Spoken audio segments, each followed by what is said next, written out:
Asia కప్లో India Pakistan మరోసారి తలపడేందుకు సిద్ధమవుతున్నాయి. Super 4లో భాగంగా దాయాది జట్లు ఇవాళ దుబాయ్ వేదికగా మ్యాచ్ ఆడనున్నారు.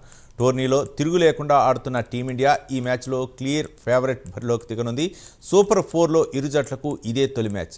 ఈ మ్యాచ్లో గెలిస్తే మిగిలిన 2 మ్యాచ్ల్లో ఒక మ్యాచ్ భారీ తేడాతో గెలిస్తే ఫైనల్కు వెళ్లవచ్చు. బలహీనమైన పాకిస్తాన్పై టీమిండియా మరోసారి ఆధిపత్యం చూపించాలని చూస్తుంటే ఈసారి ఎలాగైనా ఇండియాకు షాక్ ఇవ్వాలని పాకిస్తాన్ గట్టి పట్టుదలతో కనిపిస్తోంది.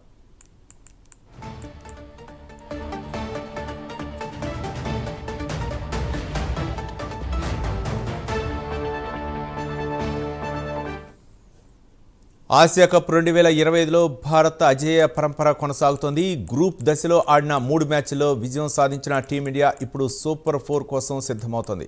ఈ రౌండ్లో టాప్ 2లో నిలిచిన జట్లు ఫైనల్కు చేరుకుంటాయి. అయితే T20 ఫార్మెట్లో సూపర్ 4లో టీమిండియా రికార్డు చూస్తే అభిమానుల్లో ఉత్కంఠ పెరుగుతోంది.